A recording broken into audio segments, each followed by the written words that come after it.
Alright, basically here we're going to be going over masking or overlaying. Some people call it image mapping, etc. And we're going to be applying this to models. We start out obviously with a cube, as always. I'm going to delete this and add a plane. A simple mesh plane. And it was inserted over here. I'll bring it over here, and what I'm going to do is I'm also going to go up to the top here, split the area, so now I have two orthographic views, and this way I can see what my camera view is. So now I can slide my plane accordingly so it's within view of my camera, because ultimately the mapping or the overlaying of this texture, you're going to want to see it rendered. I may even have to move the camera.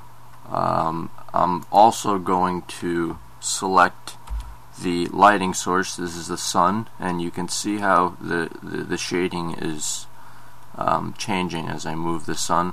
I'm going to move it closer to the image. You can also lower and manipulate the intensity and whatnot. Change it from a sun to a lamp by going into the add lamp, sun, spot, hemispherical element, just an area.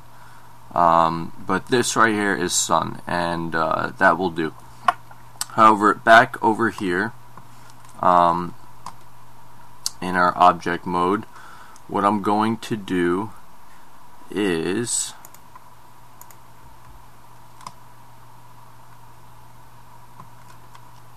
take this plane and I'm going I like to zero it out on the plane. Now of course this is also going to alter where I'm going to place it so it's within the camera's view, which is fine. Now I'll zoom in on it, and what I want to do is subdivide it, and I'll go into edit mode and watch what happens when I subdivide. Boom, it's subdivided into quadrants. I'll click it again, click it again, click it again, and this basically gives me vertices to edit and pull, and so this is going to be somewhat of a map. Alright, we're going to create a map here. Now note that this is very, very heavy when it comes to rendering, so I'm going to have to be careful about this, because even though I am running dual SLI video cards, it does use quite a bit of virtual memory. Anyway, I'm going to be selecting vertices, and we'll move this over so I have a little bit more. Okay, yes, vertices are selected. I can select edges, planes. I want vertices, and I'm going to back out a little bit. Hold down B, and you can see the circle here, making it larger, making it smaller. What this is going to do is this is going to select the vertices that I want. You can see how they're turning yellow, and these are vertices that are going to be selected. I'm going to do a little bit around the edge here.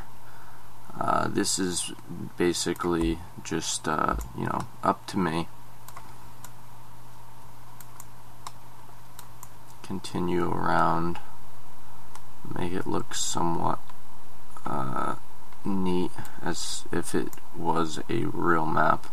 Now what I'm going to do is I'm going to grab this and obviously raise it on the Z-axis. Deselect hotkey A. Now I'm going to go back into B, make this a little bit smaller, select along the edges, because I'm going to raise those up a little bit to make these kind of like a peak, mountainous ranges. And you'll see with our modifiers how this will create a really nice effect really easily, really quickly. Hopefully it won't be too much on my video cards. However, we'll find out. Anyway, I'm selecting the edges. I'm going to be careful in here because these are a little bit smaller. But that to me looks about, well, select these as well. Alright, yeah, that looks good.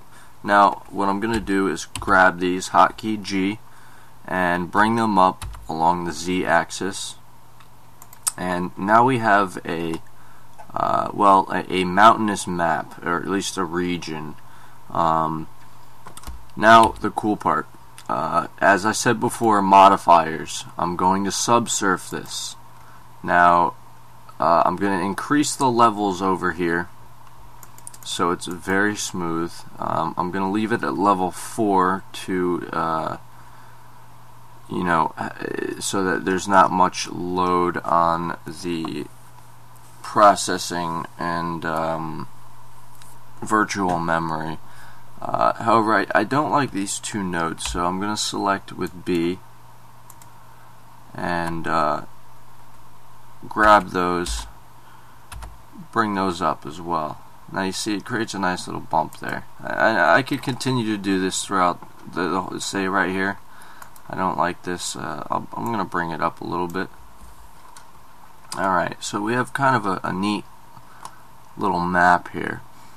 Alright, so you may be saying, okay, I can select all, whatever. It's change this to a shaded texture. However, we still see all the subdivisions. Our camera seems to be a bit far away at this point, so I'm going to grab that in object mode and bring it a little bit closer. It is lagging quite a bit. However, let's get this centered. It's centered. Now I can bring this down a bit.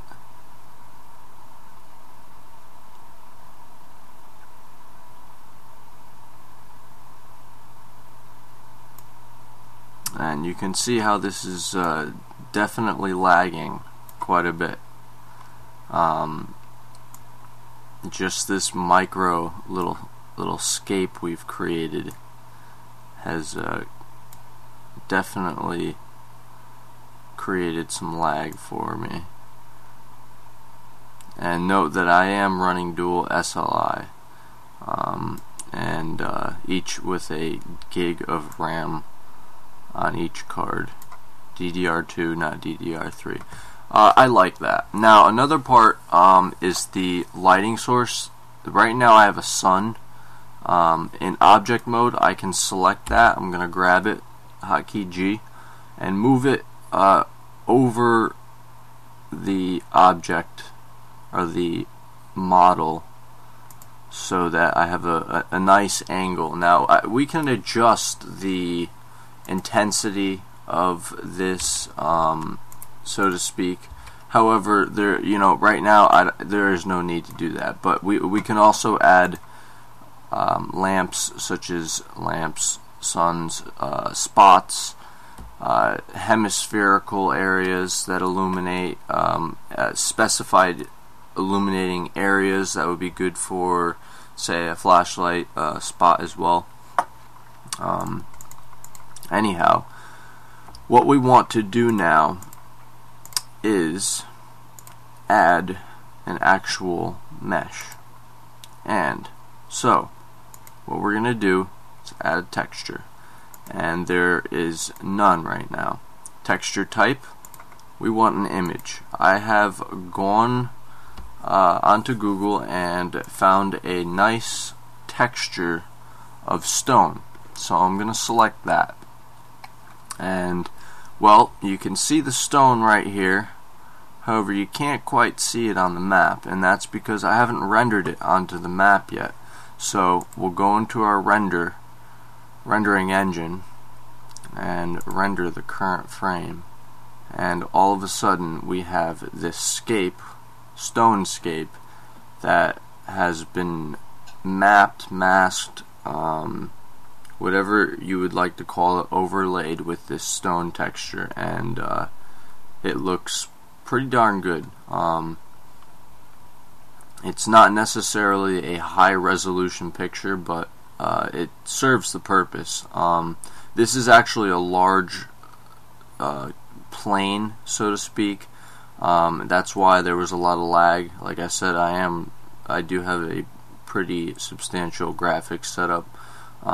However, you get the point. This is a successful overlaying of a stone texture on what could be a map for a game. Anyhow, that's a brief overview of masking, overlaying, image mapping models.